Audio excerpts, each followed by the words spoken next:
Benvinguda a La Marifeta. La teva cita amb les amigues. La conversa de bar amb micròfons.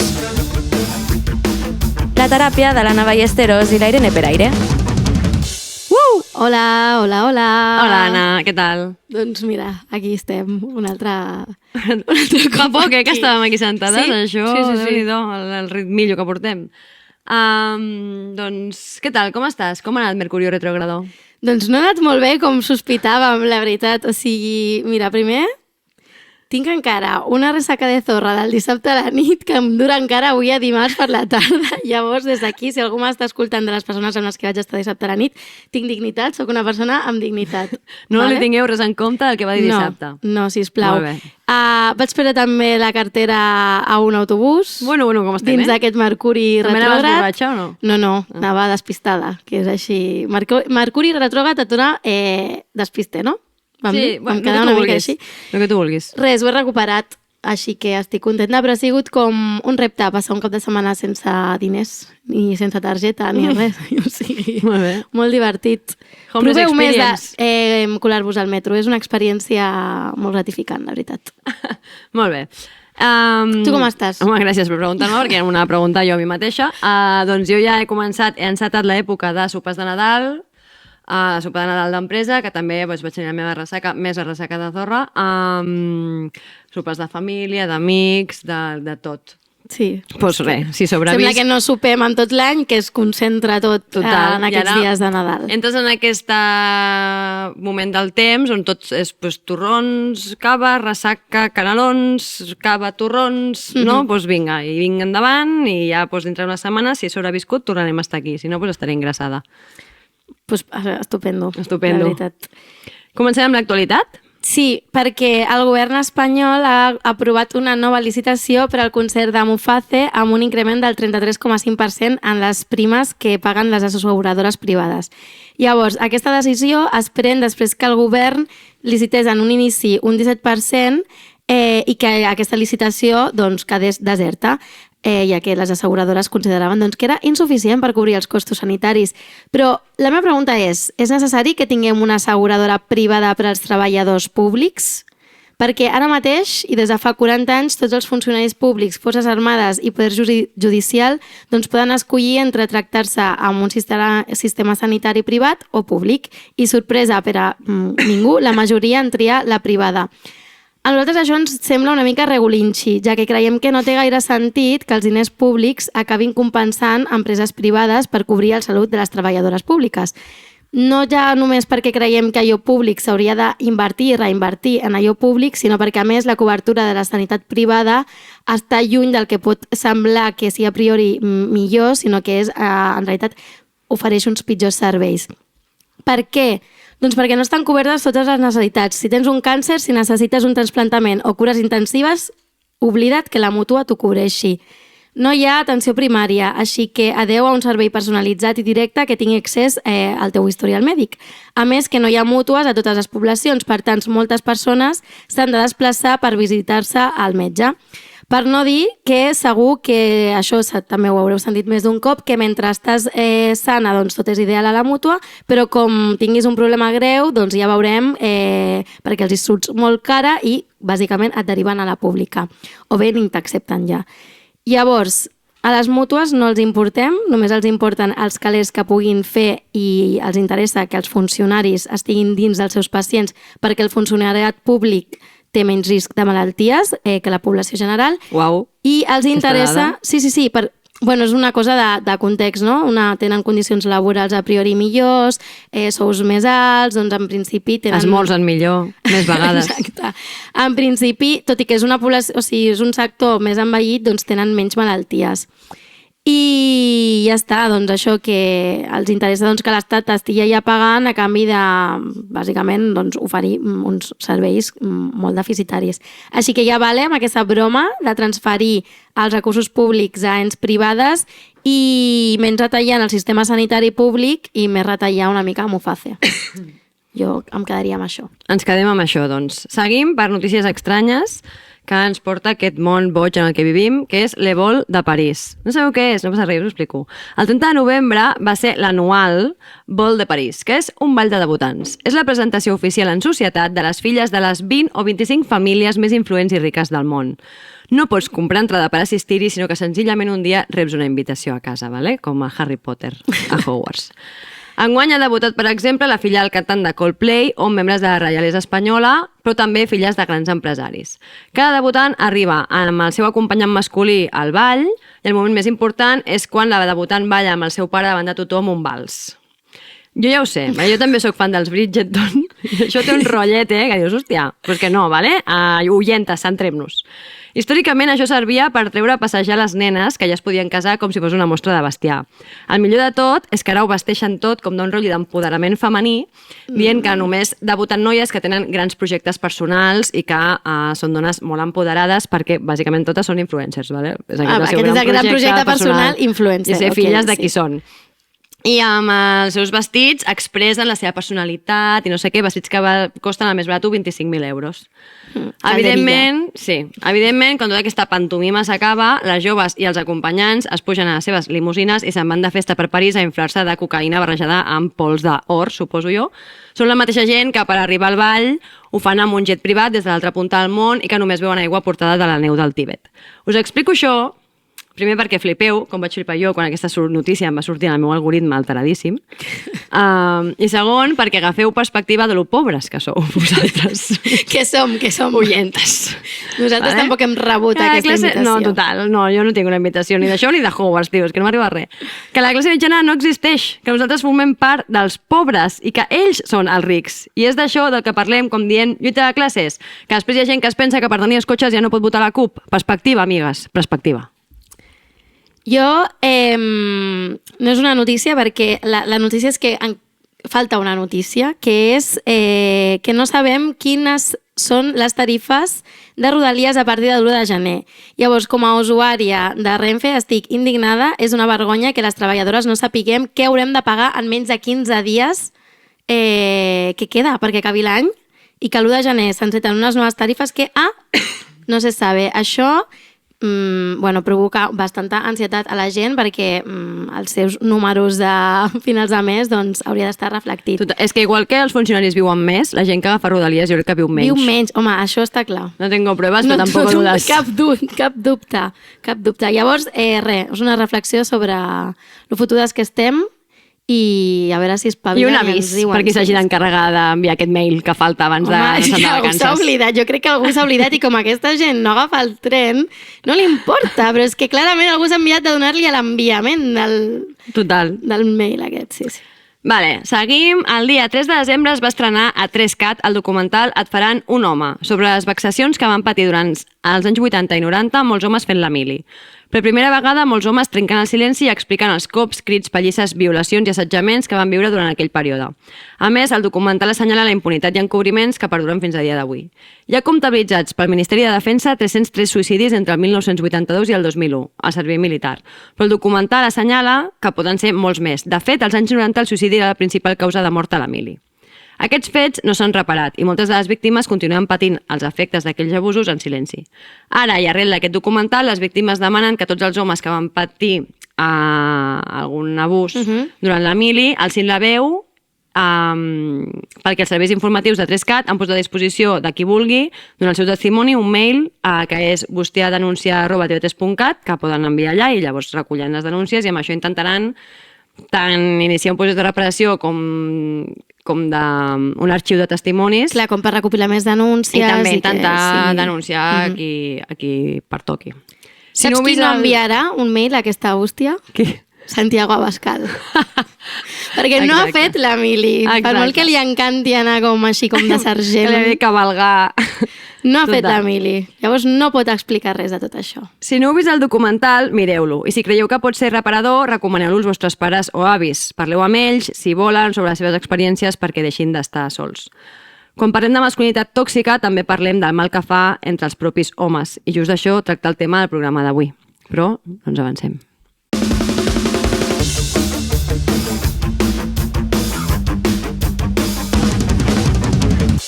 Bueno, anem al tema. No sé on posar-me el micròfon avui.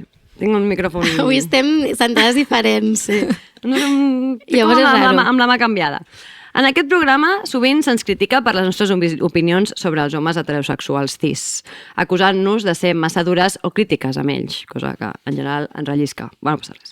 Avui, però, venim a redimir-nos una mica i a posar-hi una mica de context. Ens preocupa i molt que molts homes no se sentin interpel·lats pel feminisme, i això és especialment evident entre els homes més joves. En aquest podcast solem fer mofa de la masculinitat, de les seves estructures i de com ens condicionen. I el que realment voldríem és que els homes assumin aquesta mofa i crear espais còmodes de reflexió i replantejament. El nostre objectiu no és atacar ni ridiculitzar, sinó convidar a tots els homes a repensar els rols i les expectatives que la societat els imposa. Per això avui tenim un convidat molt especial, és el Pau Peralta. Ell és educador social i formador i forma part de la cooperativa Aplae, una organització que es dedica a l'educació sexual integral. Hem convidat el Pau perquè fa uns anys va tenir l'atreviment d'acceptar la proposta de la nostra Bullanga i venir a fer un taller per homes sobre la deconstrucció de la sexualitat a Vilanova. Aquest moment va ser un punt de partida molt interessant i avui volem parlar amb ell sobre la seva experiència i sobre com podem aconseguir que més homes es prenguin seriosament aquest procés de canvi i reflexió sobre la seva pròpia masculinitat i sexualitat. Pau, benvingut. Com estàs? I quina impressió et vas emportar d'aquell taller a Vilanova? Gràcies, Anna. Gràcies, Irene. Gràcies, Malifetes. Teniu algun nom col·lectiu així? Sí, m'ha agradat. Gràcies, Malifetes. Pots fer-ho servir. Super, sí. Gràcies per la invitació. De fet, sóc exactament el que heu demanat. Home, cis, hetero. I a més us he de dir que, a diferència de vosaltres, jo he rebut 2 invitacions, així en plan l'Evol, una per venir, no?, a Bullanga, i una per venir a la Malifeta. Toma. Jo crec que n'hi ha cap home heterocis que tingui aquestes invitacions, sí. Doncs la veritat és que molt agraït d'aquell taller. Molt agraït també perquè per mi va ser una oportunitat de llançar-me a la piscina i provar alguna cosa que tenia ganes de fer, i resulta que a la piscina hi havia aigua i éreu vosaltres, i les persones que hi van participar ho van valorar molt positivament. Així que, com a primer contacte, felicitats a totes, podríem dir. No, sí, la gent també va tenir com... O sigui, el feedback va ser positiu. Van anar una mica obligats, alguns, però clar, jo crec que un cop allà els hi va agradar. Va servir. Vale, bueno, anem al gra. Del tema que venim a tractar avui. Què està passant? Perquè ens dona la sensació que la moda entre els homes més joves és que el que és revolucionari és involucionar i ser masclista i de dretes. Boníssima pregunta, perquè és una que està molt present també a les aules, que últimament és com el meu ecosistema, per defecte.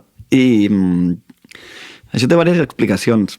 Jo tinc entès que això d'alguna manera ha de ser una conversa de bar, llavors em preocupa si en algun moment em poso massa intens o acadèmic, però tirem endavant. Anem i venim, de la conversa de bar a l'acadèmia anem i venim. Perfecte. Doncs jo diria que hi ha gran influència, efectivament, de les xarxes, i això no ho dic jo.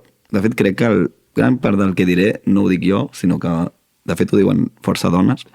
Jo he begut bastant de Clara Serra, Bell Hooks, Rita Segato, no? Per aquí estan les meves referents, i elles diuen que el que està passant és un problema, potser una qüestió més d'arrel del propi moviment feminista, i és que hi ha una pregunta important que no s'està resolent des d'allà. I la pregunta en qüestió seria: qui és l'enemic? No? En una societat neoliberal, individualitzada, no? Atomitzada, de quina manera es pot crear cohesió social, no? Un retorn a la comunitat, de quina manera es pot crear comunitat responent a aquesta pregunta i alhora sense deixar ningú fora.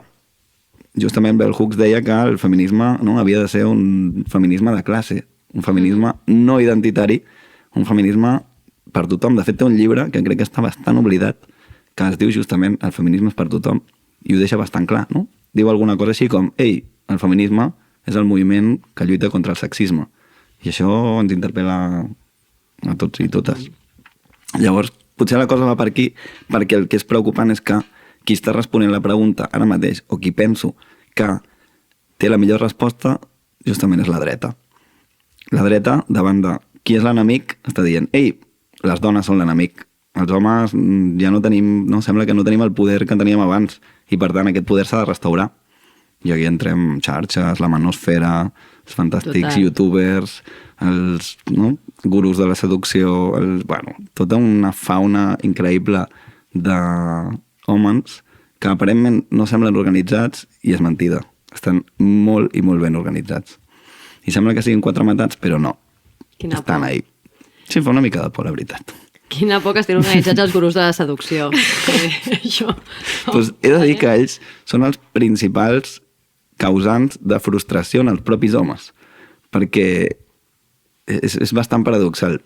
No sé si us sonarà un col·lectiu bastant famós per la seva violència, que són els incels. Us sonen els incels? Aquests homes... Explica-li a les Explica'l, oientes. Sí. Incels. Els incels són, és l'abreviació de celibat involuntari. D'alguna manera són aquests homes que han interioritzat la idea de que no tenen accés a, diguéssim, a gaudir la seva sexualitat amb dones. Podríem dir així, resumidament, no? Sí. No són atractius a ulls d'això. I això els causa d'alguna manera tal frustració que el que fan és atemptar, no? Exercir violència per restaurar el seu dret a poder gaudir amb una dona. I molts d'aquests incels surten organitzats de la frustració que senten en apuntar-se a cursos dels gurus de la seducció i veure que no funcionen els consells Llavors, de els gurus de la seducció seducció realment són una fàbrica Són una fàbrica d'incels. de gent... Sí, amb Surts idees més incel perilloses. del que has entrat Efectivament. i si no ets incel, Correcte. surts incel. Sí. O sigui, No m'estranya, és que jo de veritat el meu algoritme està molt malament perquè jo no paro de mirar tots els vídeos dels gurus aquests de seducció perquè em flipa que això sigui veritat i que algú s'ho cregui i realment donen uns consells que Déu-n'hi-do. Jo el que penso és tens molta raó en tot el que estàs dient, però em sap una mica greu perquè el debat, avui estàs tu aquí, però saps que no és lo normal, el debat sempre el tenim les dones, no? De què està passant, per què els homes no els interpel·lem, per què el feminisme no arriba, no? Totes aquestes qüestions que estàs dient aquí, sempre som les dones que tenim aquest debat dins del feminisme i penso, tots els moviments d'esquerres i anticapitalistes, tots els homes que hi ha que suposadament formen part de moviments feministes, realment s'han sumat al carro només del feminisme perquè tocava o tu creus que realment estan fent un procés, són feministes de veritat? Perquè dona la sensació que no hi són a l'hora de debatre aquestes coses, no? La veritat és que he vingut aquí amb més preguntes que respostes. Perfecte. Però potser ens dona per pensar col·lectivament. Total. No sé respondre aquesta pregunta, la veritat, però potser podem trobar alguna pista per pensar-la conjuntament. Per mi una pista possible seria el fet de pensar d'alguna manera més interseccional i veure, no, quins eixos estan en joc. En una anàlisi interseccional clàssic hi ha 3 eixos primordials. La raça, el gènere i la sexualitat, de fet 4 eixos, no? I la classe. I hi ha tendències, no, en el pensament d'esquerres en situar la classe com l'origen de totes les problemàtiques socials. I a mi em fa l'efecte que potser la qüestió podria anar una mica per aquí, no? De dir fins quin punt la teoria marxista es deixa permear per altres mirades i, per tant, poder obrir espais on plantejar altres preguntes. És que, de fet, hi ha homes d'esquerres que es manifesten negacionistes de la interseccionalitat obertament. Jo he tingut discussions amb persones que militen en espais d'esquerres que directament ho neguen. No és que sí, igual que hi ha homes d'esquerres que també directament tenen un discurs molt antifeminista, no? Però també em preocupa tota aquesta part d'homes que sí que et reconeixen que el feminisme és clau, no? Avui dia que es autodenominen a ells mateixos feministes o aliats a la causa feminista, però alhora, és el que deia de la Irene, no? Potser aquest procés de deconstrucció s'ha quedat com molt a la fase superficial del que és el feminisme, no? Del que és una masculinitat una mica més trencadora o menys tradicional, però alhora no s'estan fent del tot passes per combatre, no?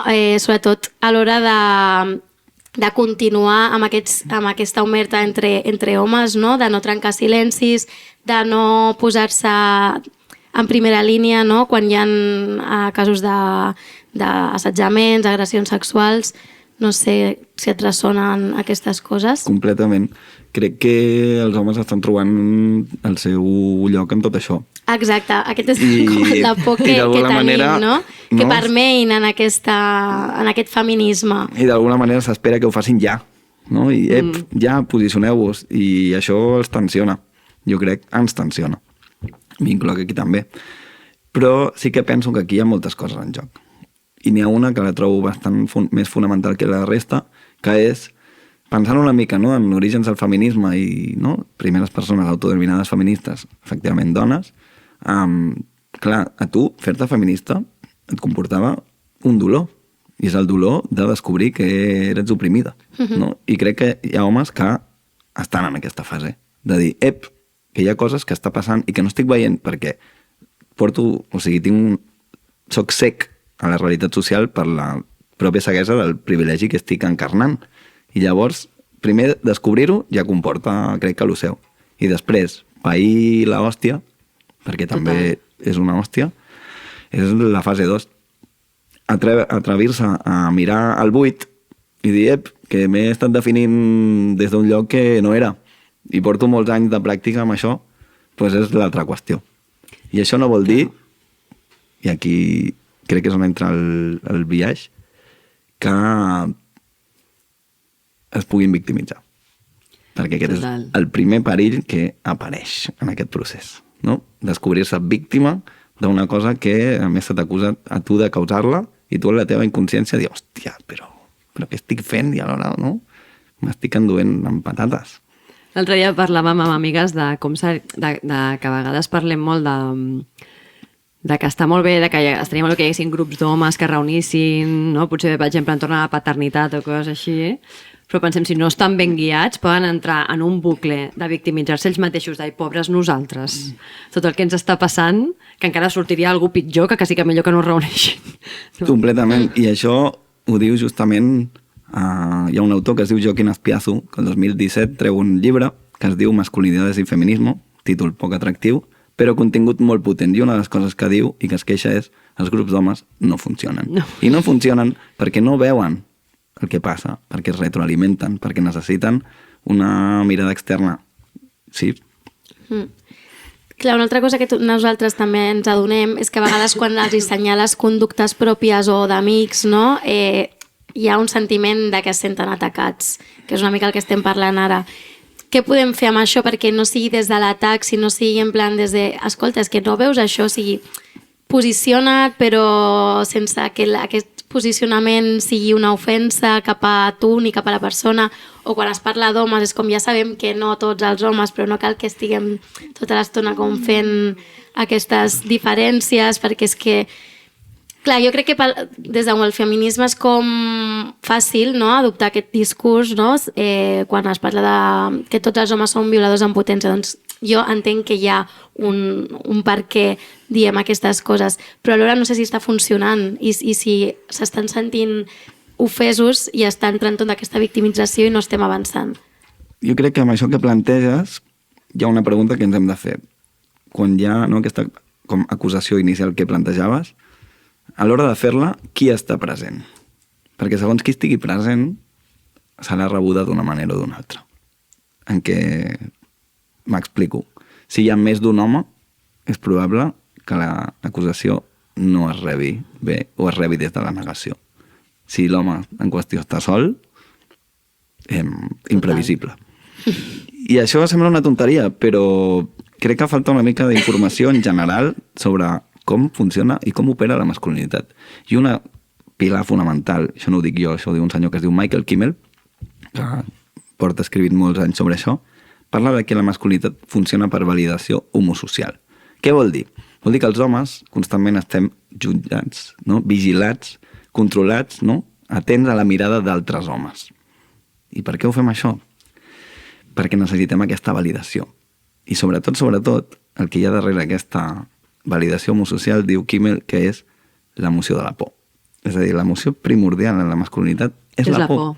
I la por a ser desenmascarat, la por a ser un frau, i alhora la por a haver de demostrar, no? Ficar-me en lius, no? I demostrar que no sóc prou home i que em pillin. I assumir aquesta por comporta molta vergonya.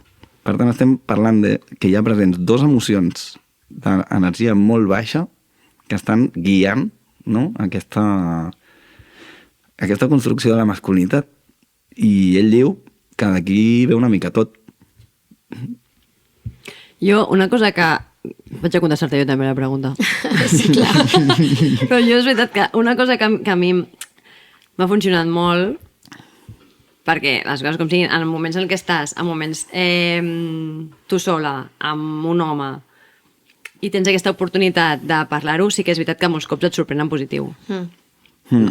No? Homes amb els que tu ja hagis estat disposada a estar soles, vull dir que això ja diu molt, no? Però, i a mi em dóna la sensació que és quan ho has de tractar sense intentar atacar la identitat, perquè realment me n'adono que nosaltres tinguem que construir una identitat des de molts altres llocs a part de soc dona, però els homes, igual el 95% de la seva identitat és ser home.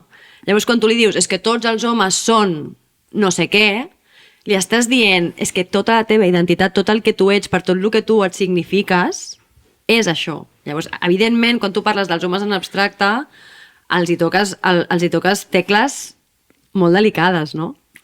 I a més, parlant d'identitat, hi ha altres autors que citen que els homes, la identitat masculina és fràgil perquè es basa en una triple negació.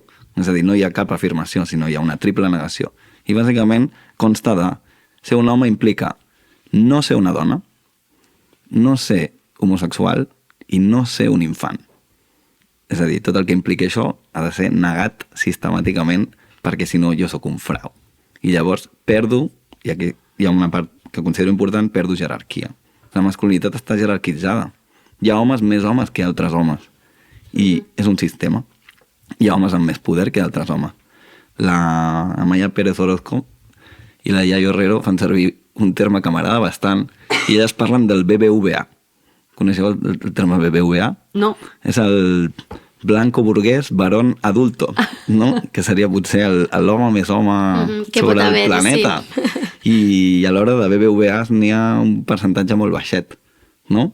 Però la masculinitat està construïda des d'aquesta fantasia, no? D'aspirar a alguna que és impossible i vinga tu, a muntar-te un personatge, no? Una identitat falsa que tota l'estona has d'estar demostrant. Performant el gènere també tota l'estona. Clar, jo crec que una cosa que nosaltres hem treballat molt és que no hi ha una dona, no? O sigui, parlem de dones perquè cada una de nosaltres és d'una manera i conflueixen doncs, de maneres diferents, doncs, sobretot amb aquesta perspectiva d'interseccionalitat. I tenim molt clar que quan es parla de dones s'ha de parlar en plural.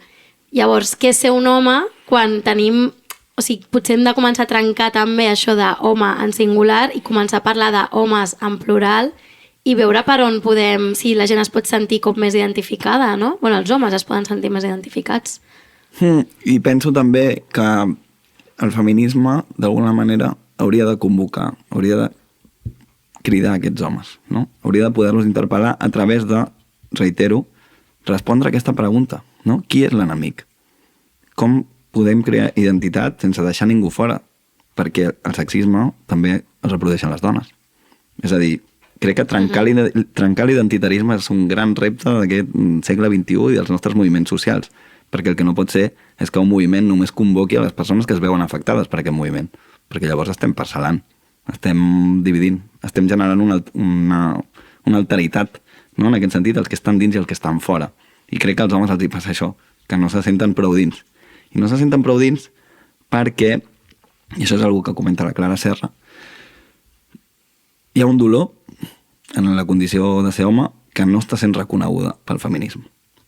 I dir això és potent, perquè sembla que llavors les dones i les identitats dissidents i diverses s'hagin de fer càrrec d'aquest dolor. Però nombrar el dolor, no, reconèixer-lo, no vol dir fer-se càrrec. I aquí per mi és on està el quid de la qüestió.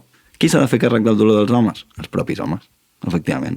Qui s'ha de fer càrrec d'aquest patiment? Els propis homes. Què passa? Que l'extrema dreta està polititzant. Com? Donant la doble resposta a aquesta pregunta. Qui és l'enemic? Està donant una explicació, sí? Està agafant aquest patiment i explicant-lo, i en segon lloc està assenyalant el culpable.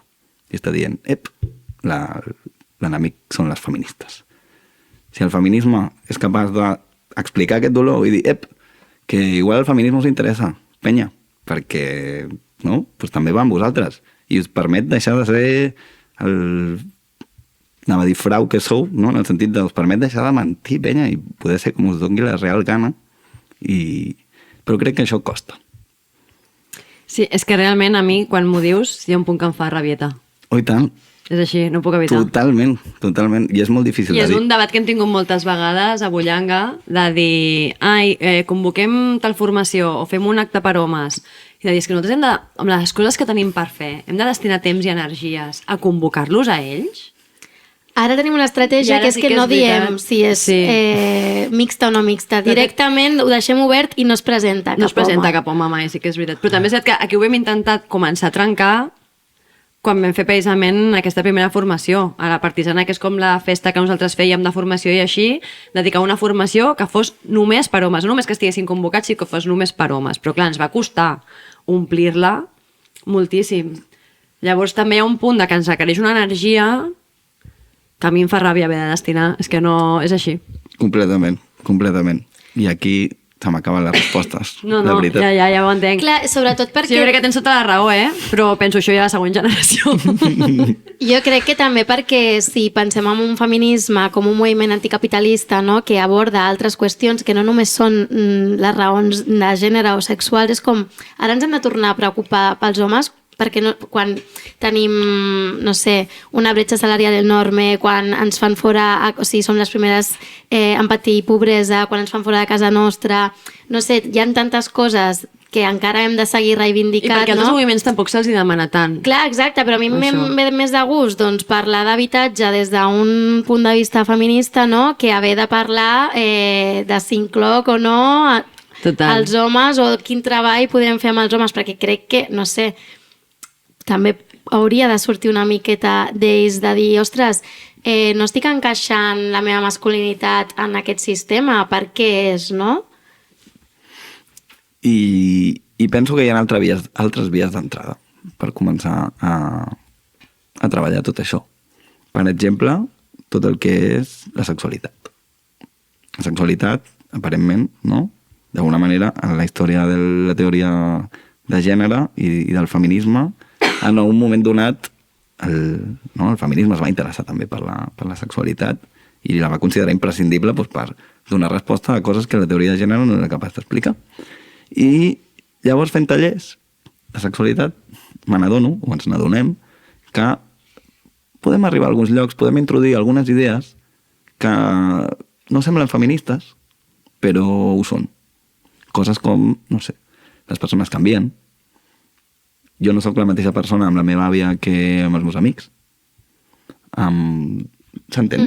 Sí. I llavors em dóna la sensació que hi ha temes que sí que poden ser abordats des de l'interès també d'aquests homes que d'alguna manera volen per sota del radar antifeminista. Però són idees molt potents. I a mi el plaer, per exemple, és un temazo, perquè totalment. Jo m'he arribat a sentar en un bar amb un paper i un boli i dibuixar un clítoris, com és de veritat, explicar les parts i estar rodejada de tios escoltant-me i pensar, és que és el meu moment, després d'això us fotré discurs feminista, no us n'adonareu. Totalment. És que és així. Baixar la guàrdia. Baixar la guàrdia. Clar, tu què et trobes en aquests tallers, sobretot amb joves, quan comences a plantejar temes com la sexualitat o com a... No sé si parles de masculinitats alternatives o noves masculinitats, no sé si aquests conceptes grinyolen una mica. A plaer? Sí, o sigui, què et trobes amb aquests espais? A la cooperativa, de moment, encara no hem obert l'àrea de masculinitats, està en procés. Però sí que el primer que em trobo a les aules, i és una que cada cop em fixo més, és que els homes em miren i m'analitzen i m'estudien. És veritat. I m'ubiquen. I m'ha passat molts cops que en algun taller m'han preguntat, perdona, tu ets gay? No ho soc. És que, però sí. Hi ha confusió de termes, no? Els joves saben moltíssimes coses, però del que saben està desordenat. No té res a veure la meva identitat amb la meva orientació, amb la meva expressió, no? Una explicació senzilla adaptada a la seva edat, per així dir-ho. Clar. I llavors, a partir d'aquí, es mostren més o menys sabiondos en funció del que estem parlant, però sempre hi ha molt d'interès. I saben moltes coses. I és molt interessant el que saben, la veritat. I és molt divertit, també. I alhora necessiten que algú endreci, no? Tot el que saben. Sí, el que saben, efectivament. Parlant de masculinitats acabat a mesa, jo crec que aquí també tenim un filon important, perquè jo la primera ens hem passat anys dient masculinitats alternatives, i la masculinitat hegemònica, la masculinitat tòxica, i pitipim, amb això tot el rato, però realment, si a mi se'm para un jove davant i em diu, vale, digue'm com és una masculinitat alternativa, posa'm referents davant. No sé què contestar-li. Perquè nosaltres sí que ens hem intentat curar en els últims anys, ja tenim molts referents de dones diferents, però no hem donat cap alternativa a referents d'homes, no? I això, d'on ens traiem aquests referents ara? Jo penso que a vegades els referents estan més a prop del que ens pensem. I justament crec que per la mateixa trampa de la masculinitat, no? Performàtica i que està en constant vigilància, crec que aquests referents no estaran molt en l'esfera pública, no estaran molt visibles. I sovint, què sé jo, alguna formació que he fet, demano, per exemple, que en un paper escriguin com és, no sé, algun home que considerin pues, més carinyós o més proper a ells. I llavors aquí apareixen moltes mostres d'afecte, no? Que venen de gent, homes, que són molt propers a aquesta gent. Per contra, no? Després els dic, oi, pues, aviam, escriviu, no sé com és, pues, tal actor o tal persona, no? Tal personatge de pel·li que encarna aquesta masculinitat. I llavors apareix la famosa masculinitat hegemònica.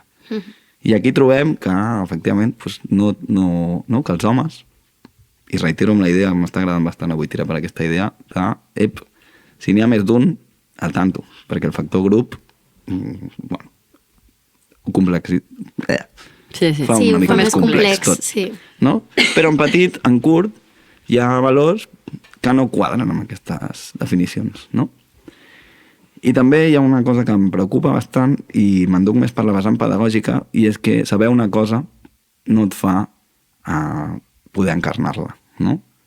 Denominar-me feminista és, no? Tota una etiqueta, i alhora només sóc jo, no? Crec l'única persona capaç d'identificar-me amb alguna cosa, però sí que crec que hi ha d'haver una pràctica. És a dir, que les coses no es poden donar per fet. I per això, per exemple, als tallers, el que fem és practicar. I així com practiquem dir que no per parlar del consentiment, doncs la proposta és aquesta, practicar. Practicar com seria encarnar una masculinitat pues, alternativa, assumint que n'hi ha moltíssimes alternatives i que moltes alternatives no són gaire guais tampoc, no? Però com seria fracassar? Practicar l'error. L'error és el gran dimoni de la societat adulta, sobretot. I a mi em fa l'efecte que crear espais de pràctica pues no estaria tan malament. Posats a performar el gènere, no? Oh, i tant. Pues ja performa cap a una altra banda. No? Oi que, no sé, hi ha exercicis de matemàtiques, hi ha exercicis de català, per què no exercicis de replantejar-te això? Clar, jo ara et sentia i m'encantaria que la masculinitat alternativa fos la del xoques, no? I llavors això apartar-ho, no? I que hi haguessin com altres masculinitats que fossin com les homogènies, no? I que fossin més guais. Tenen por els xavals quan parles amb ells? Què et trobes? O sigui, quins són els principals sentiments o què senten, no? Què siente un hombre? La veritat, no tinc tanta experiència sobre el terreny treballant amb homes. Però sí que depèn de com entris. El primer que apareix molt probablement és el negacionisme. El negacionisme està bastant present. Però si tu fas venir bé i entres per algun lloc que els interessi, al contrari, es troben oberts i en general valoren els espais com a còmodes i com a incòmodes. Perquè s'ha generat alguna cosa que els ha obert la possibilitat a ser d'una altra manera a com solen ser. I això és incòmode. Descobrir que, puc seguir sent jo i no ser el jo que sóc en el meu dia a dia. Llavors hi ha una mica de tot. És bonic, també. I quan dius que aquestes propostes que estàs fent, que són com més en el tu a tu, no? A la distància curta, quin repte creus que té el feminisme o quina proposta podem fer des del feminisme per fer-ho d'alguna manera més amable, perquè s'acosti als homes més joves? Uau, vaya pregunta. Ja, o sigui, nosaltres, per exemple, ens qüestionàvem de que hi ha discursos que els fem de manera com molt ràpida o molt sistemàtica, no? De tots els homes són somiadors en potència, o... Sí, també molt des del dolor, no? I molt des del dolor. Des de la ràbia que ens fa, però no és una bona praxis. A la vista està, perquè no estem guanyant seguidors en el feminisme. Bona o dolenta, Sí. però no? Que potser en aquest sentit sí que no és bona. Penso que hi ha vegades que... Bueno, potser podríem aplicar això, no? Entre broma i broma la verdad asoma, però és que amb aquest exemple que acabes de posar, la verdad ja asomava hace rato. No? O sigui... És que no és cap mentida, o sigui... No ho és. Però sí que penso que hi ha d'haver una maduresa, tu has de saber unes coses a la vida per arribar a sentir-te còmode amb aquesta expressió. Jo, efectivament, penso que els homes són potencials agressors, perquè, bàsicament, el sistema ens privilegia. I llámalo ceguera, llámalo privilegio, però des d'aquí podem fer molt mal. Ara no recordo qui era aquesta frase, no? De només nota les cadenes qui es mou. Jo no m'he mogut mai, perquè jo estic en el privilegi, a mi no m'interessa moure'm. Jo visc superbé. I per tant, no? Això una mica és com el que té un ganivet a la mà i no sap que té un ganivet a la mà. Llavors és molt fàcil, no? Que jo, cap on queda l'estació? Cap allà? Pum, i li trec un ull a l'Anna. No? Crec que una mica la qüestió va per aquí. Clar, agafar o expressar frases que puguin ser molt polaritzants amb edats molt joves, on tu t'estàs construint com a persona, crec que divideixen. Per això, per exemple, als tallers, no, amb adolescents, el que no fem mai és plantejar debats, perquè els debats ens allunyen, ens polaritzen. I només que se senti, no? Quan apareix l'espurna de, no? La xispa esta del debate, i els he perdut a tots. Jo no vull perdre a ningú. Jo vull que ens uneixi alguna cosa. Llavors anem a parlar de temes que ens interessin i alhora ja estem fent feminisme, no?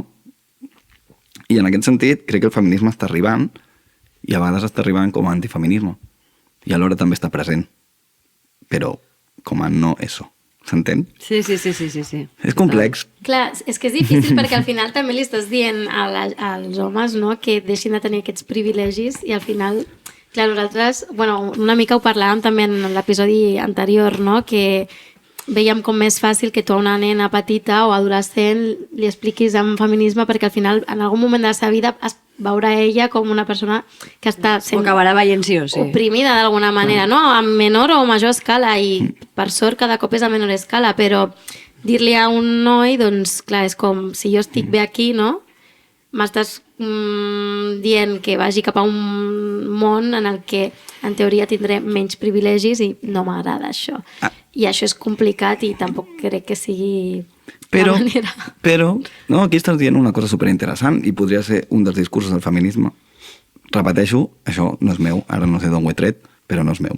No, massa ric, no citem mai que digués. Però sí que el Joaquín Azpiazu, del que parlàvem abans, aquest llibre Masculinitat i Feminisme, agafa una cosa que tu comentaves abans, Irene, i era el tema de la victimització, no? I ell diu que transformar, no? O sigui, fer que els homes canviïn, d'alguna manera, no? Canviar la masculinitat, canviar la posició dels homes davant del feminisme no pot venir ni per aquesta banda de caure en el victimisme, perquè llavors els hem perdut, no? O sigui, no hi ha res pitjor que sentir-se víctima i autoflagelar-se, i a més, des de l'altra banda es veu des d'una comoditat absoluta de dir, tio, que no estàs al teu lloc, que vale, que sents dolor, però estàs en el privilegi, company. Ni des de la vessant que comentaves tu ara, que és la de dir que els homes han de renunciar al seu privilegi. Jo no crec que es pugui renunciar al privilegi en el sentit de que el privilegi és encarnat. Jo no puc dir, hoy salgo sin mi privilegio de casa, no? Sinó, perquè què passa? Aquesta idea de perdre privilegis, qui vol perdre privilegis? Ningú te la comprarà. Col·lega, home, has de perdre privilegis per ser feminista. Hòstia, em va fatal, perquè és que jo al món ja o sigui, és que ja és meu, privilegis no? supercòmode. Bueno, és com si digués per privilegis per ser blanques. El Sí, mateix. llavors, clar. què fem amb això? Doncs en Joaquín Azpiazu diu que podria ser interessant fer veure als homes que l'impacte que generen en la resta i en l'entorn és molt més gran que el que ells reben. I això és d'una profunda injustícia. I per aquí hi podria haver alguna coseta. I alhora, el feminisme estaria bé, potser, que generés algun tipus de, no sé, d'il·lusió, d'esperança, de dir, ei, homes, és que hi teniu tant a guanyar sent feministes. És veritat, teniu molt a guanyar. Llavors, apunteu-vos al carro. Sí? Serà complicat, us en sortireu. Ei, no ens en podem fer càrrec d'això. Reconeixem que també això us afecta. Igual com reconeixem que hi ha dones que exerceixen violència, no? Però endavant i força, cookies. No sé jo si combinant aquestes dues idees es podria fer alguna cosa. Joder, Anna. Té raó. Ens està donant feina. Joder, Pau. Que bé que t'hem convidat a aquest programa. A l'entrada del guió posa redempció. Vale? Llavors, aquí ja... És veritat. M'ho heu demanat vosaltres. Ens hem posat nosaltres en això. He rebut una invitació de l'Evol Malifeta. Vale? Llavors... Tens tota la raó. No, en el fons, Pau, vull que tinguis una secció fixa cada setmana. M'encantaria venir, però no parlem només d'això, parlem d'altres. Sí, parlem d'altres coses, però és que aquest tema m'encanta. El tema és genial. Aquest tema és genial. Mira, m'he perdut ja en el guió. És que en realitat no l'estem com anant, tornant. Llavors, no sé, estratègies que recomanis per acompanyar a homes que es trobin en un procés d'aquesta revisió de masculinitats. Ara que ens estàs donant feina, si ens dius aquestes estratègies, potser ho podem fer una mica millor. Sí, jo reitero que no soc ningú i alhora molt agraït d'estar aquí i de poder compartir un espai on pensar coses. Jo venia pensant en el tren, venia responent a aquesta pregunta internament i pensava en algunes coses que he après també en el meu procés formatiu, perquè jo he tingut mestres i m'agradaria també poder parlar d'aquesta gent. Jo he fet formacions amb... No sé si puc fer publi. Sí, i tant. No sé si serà publi. Endavant. Però jo m'he format amb entitats com Fil a l'Agulla, com el taller de masculinitats i d'altres persones que apunten cap a direccions bastant interessants. I una de les coses que he pres d'aquesta gent, per exemple, és ei, company, surt de la il·lusió de que podràs fer-ho sol. De fet, tot el contrari, perquè si venim dient que la masculinitat te l'has anat construint sol, doncs és el moment de compartir. També et diria, col·lega, aprèn a cagar-la. Aprèn a equivocar-te. I això hi ha un senyor que es diu Jack Halberstam, que té un llibre que es diu El arte queer del fracaso, i diu, és que les persones desviades, no? Les persones desviades en el sentit, no? Tal com vistes des del sistema, les persones queer són les persones que han après a fracassar. I això els homes no ho sabem fer, tenim por al fracàs. I la tercera cosa que diria és demana feedback. Demana a la gent del teu voltant com et veu. Demana opinió a les teves amigues, als teus amics, als teus amiguis en general, no? En els espais que ocupes. Oye, com em veus tu? Com puc fer per millorar? Com puc fer per... No? Sí. Tu diries que en aquest procés que alguns homes inicien, no? de construcció o replantejament de la seva masculinitat, recomanaries que hi hagi un moment de, també com de mirar enrere, repassar el dolor que hagin pogut fer i intentar reparar-lo? Sí, crec que l'enfocament terapèutic sempre és molt interessant i necessari, i ja de passo bastant, no? Vas tancant els teus dimonis, vas posant el dia amb tu mateix, que això sempre és... És que és una manera molt maca també de començar, perquè és una manera també com de... Perquè jo entenc, i això ho he parlat amb companys, no?, de dir... el que dèiem al principi, no? El meu primer dolor, el dir, vale, el feminisme m'acaba de donar una hòstia a la cara, m'han donat totes les agressions que he patit, no? I que al final, contra mi mateixa, que jo he exercit també, no? Com la mentida en la que he estat fins ara. I jo entenc que sent home, segurament aquest dolor passa per m'ha donat tot el mal que he pogut fer. Clar, tot el mal que he pogut fer.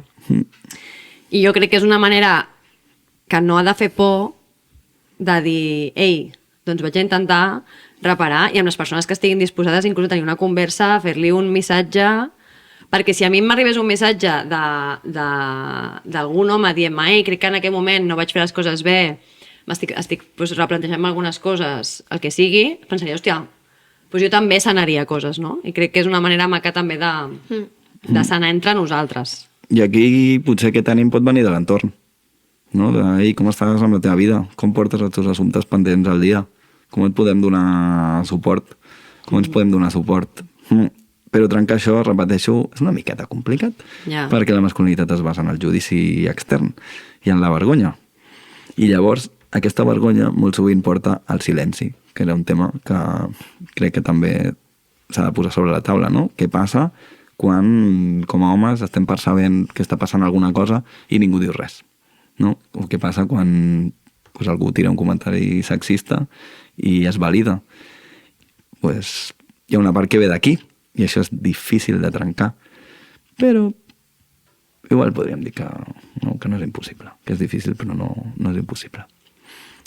Sí, això és una cosa que també doncs, amb amics com es comenta molt, no? Quin paper jugues tu quan estàs davant de comentaris masclistes o el típic xat de WhatsApp, que és que s'ha parlat milions de vegades dels xats de WhatsApp masculins, quin paper afronten cadascun d'ells, no?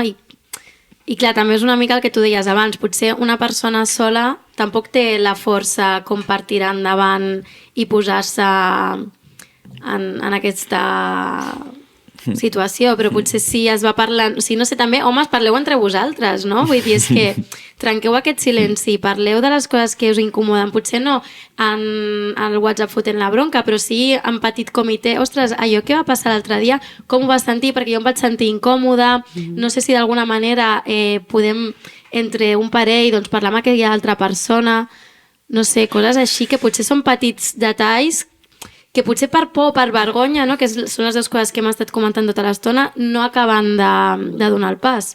I per càstig, també, perquè a vegades quan el valent de turno salta no, clar, per això no rep que bé que ho has fet. No dic que ho facin com sols, no? Però que intentin buscar com aliats dins dels col·legues, de companys de feina, com persones amb les que es puguin sentir una mica més sense aquest prejudici, no? Totalment. La invitació està sobre la taula tota l'estona.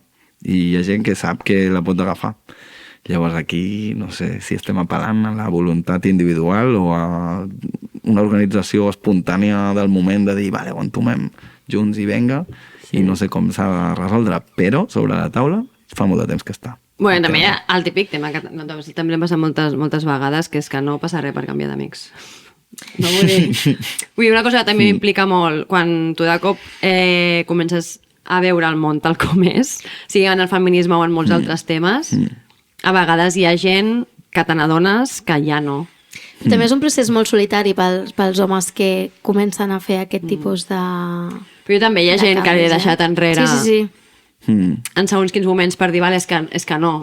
És que ja no em faran més gràcia les teves bromes. Però nosaltres estem més acompanyades en aquest sentit. Jo entenc que és un procés molt solitari. Sí, i també aquí torna a aparèixer el tema de...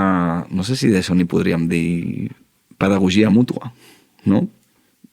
Jo a vegades penso que renunciar a un grup d'amics en el que jo puc tenir una posició forta dintre de pues, encarnar una masculinitat que no és representativa del grup, el que va per una altra banda penso, hòstia, vale, potser la vida a aquesta gent ja li ensenyarà el que ha d'aprendre, però si jo em sento fort, potser m'he de quedar jo a batllar no sé, a educar aquesta gent o a cagar-la davant seu i actuar com a exemple, no? Perquè a mi la por que tinc, llavors potser això no em quedarà coherent del tot, és si ens anem parcel·lant, no? Si anem abandonant amistats que no són com nosaltres, no sé fins quin punt estem caient de nou en aquest identitarisme, no? De jo estic dins, tu estàs fora.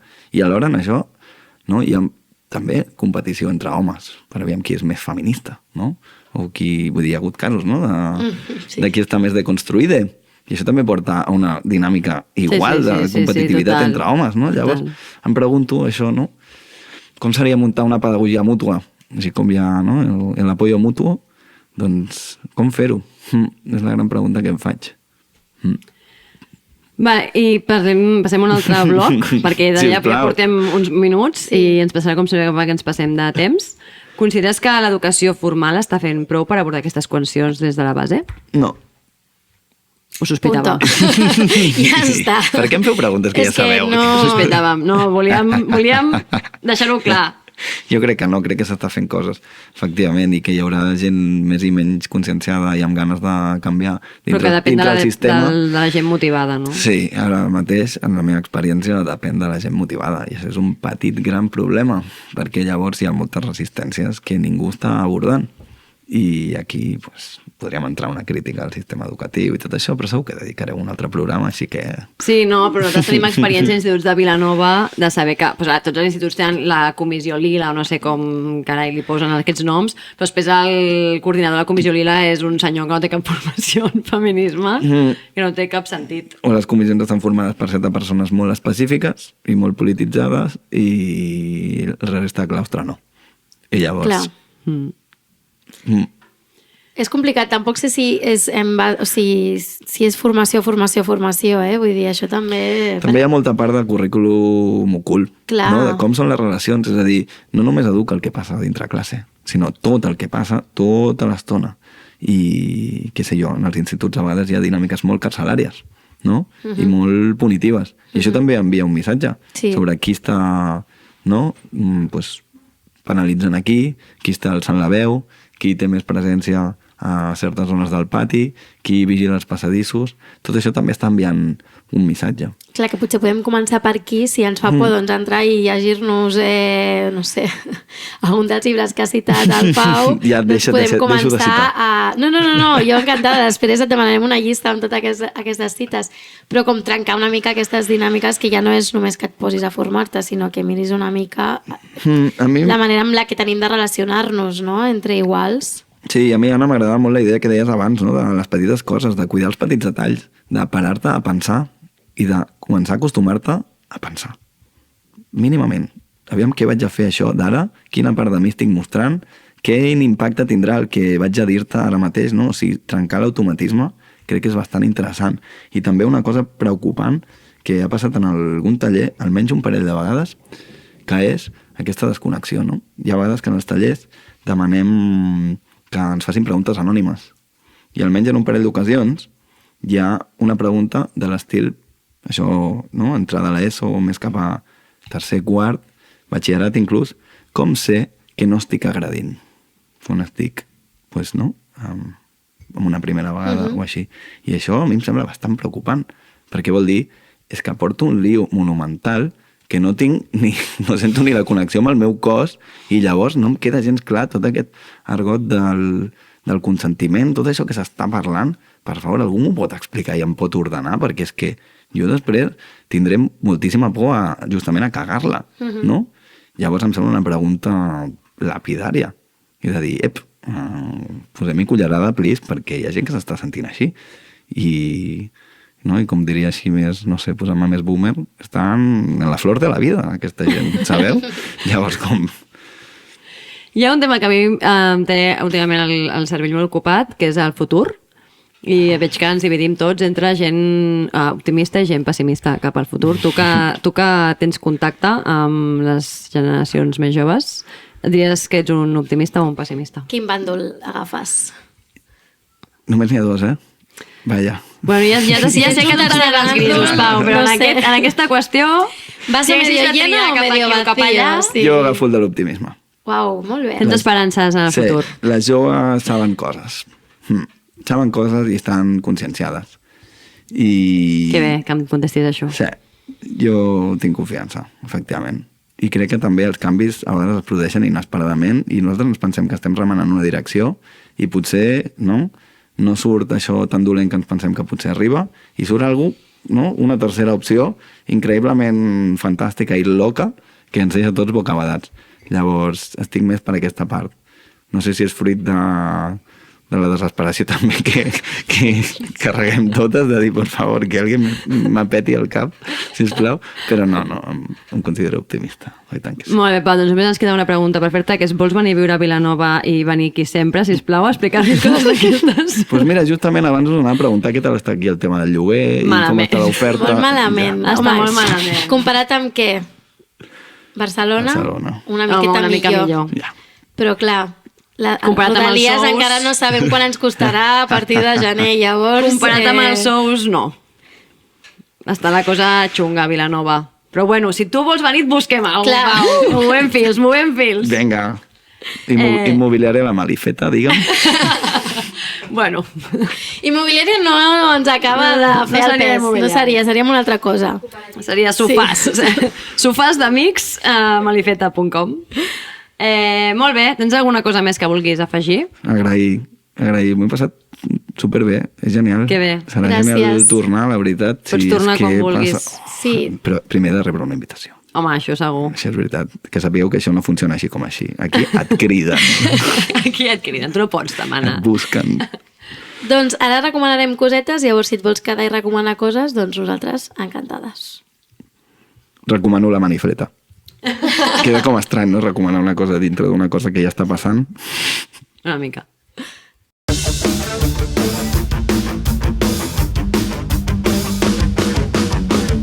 Doncs passem a recomanacions. Jo recomano La Virgen Roja, que és una pel·lícula de la nostra directora preferida, una de les nostres directores preferides, que és la Paula Ortiz, que també és la directora de La Nòvia. Que a mi és una pel·lícula Que també hem m'encanta. recomanat aquí. Sí, la recomanaré cada X temps perquè m'encanta. Està protagonitzada per la Nanjua Nimri, pobra, que no mai sé com es pronuncia aquest nom, i Ho has l'Alba dit Planes. La pel·lícula relata la relació entre Hildegard Rodríguez, que va ser una escriptora i política d'esquerres i feminista nascuda el 1914 a Madrid, i la seva mare, que la va parir i criar perquè fos la líder política que conduís a l'alliberació de les dones.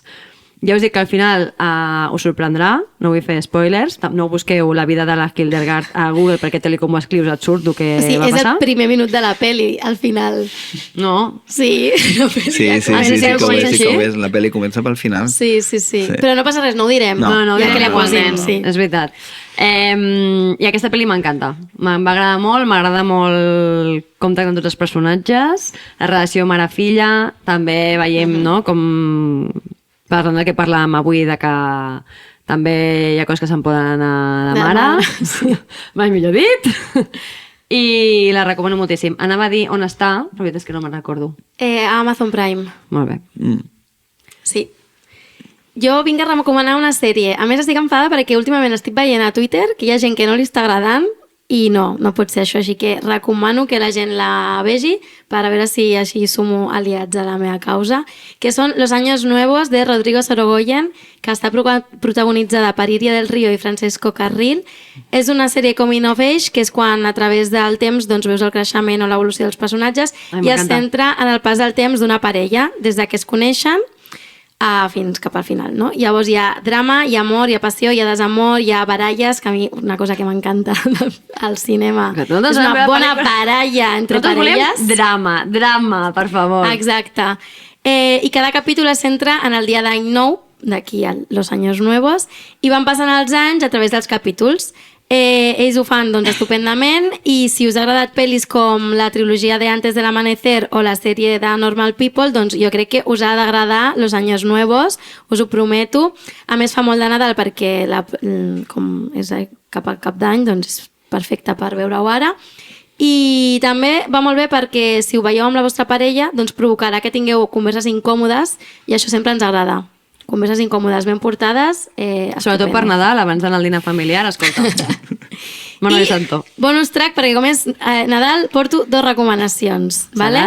Sí, és que escolteu l'última cançó de Zetac, es diu Gileta Canto Nafarra, és una cançó preciosa sobre el dol i la mort que dedica a un amic seu i la veritat és que us ho encoratjo molt que l'escolteu i els que no parleu euskera, doncs poseu-vos subtítols perquè bàsicament si no, no la comprendreu, però de veritat que és preciosa. I a mi m'agradaria, doncs ja que estic, improvisar 2 recomanacions Som-hi. cinematogràfiques, que les 2 crec que es poden trobar a Filmin. Una es diu Hombres Duros, és una pel·lícula sobre els primers testos que es van fer per provar la Viagra, s'ha de mirar amb mirada crítica, però amb això que parlàvem abans, els referents masculins, mostra formes d'encarnar la masculinitat que són prou poc usuals en el món del cinema comercial i em sembla interessant. I l'altra pel·li és Slow, crec que és una pel·lícula que és d'Estònia, que tracta sobre un home que és asexual i llavors estableix relacions d'una manera que pot ser molt interessant de veure per obrir nous imaginaris, trencant l'heterosexualitat obligatòria. Doncs anotades, la veritat. I ja per acabar, tenim una cosa també d'agenda, perquè oients amb S final, això va per vosaltres, vale? Si tots el que hem estat parlant avui us ha remogut una miqueta i de cop s'han alienat els vostres astres i voleu compartir els vostres sentiments, dubtes i inquietuds al voltant de la masculinitat amb altres homes, esteu de sort perquè a Vilanova s'està impulsant un grup d'homes d'entre 30 i 50 anys per explorar, redescobrir i redefinir la masculinitat. Revés final, Tot això era un anunci, perquè... No hi ha públic, no és un programa pagat, ja ens agradaria de veritat que ens estiguessin pagant aquí uns monies, però no. Ho dinamitza Daniel Barba i Nacho Sala des de l'Institut Psicològic Arrels, i hi ha una sessió inaugural que és el 9 de gener que és gratuïta. A partir d'aquí la idea és que hi hagi cada mes 2 sessions. Llavors, doncs, jo us convido a que aneu a aquesta sessió inaugural i a veure què passa i a veure si de sobte, doncs, no sé, hi ha un bon grup d'homes aquí a Vilanova i demostrem doncs, que Vilanova és feminista de veritat. Que no passa res per pagar, que m'entens o no, t'estalvies uns cubates al cap de setmana, un sopar, el que sigui, i pagues. I la teràpia d'aquí uns anys, perquè hi ha tot coses això que valen no més que ara, altres. Exacte. Acabarà sortint. I ja està, moltes gràcies, Pau, per venir a Gràcies a Vilanova. vosaltres, malifetes. Ha sigut un plaer estar aquí, de veritat, gràcies. Que bé, moltes gràcies per venir. Gràcies Anna. a les... Gràcies, Anna, per venir tu també. Sí, gràcies, Irene. I gràcies a la Sònia i al Joni, que, com sempre, ens posen casa seva, el seu amor, la seva electricitat, Els seus gats. els seus tés, els seus gats, és que, bueno, Tot. em sento totalment un paràsit. I ja està. Malifeta feta.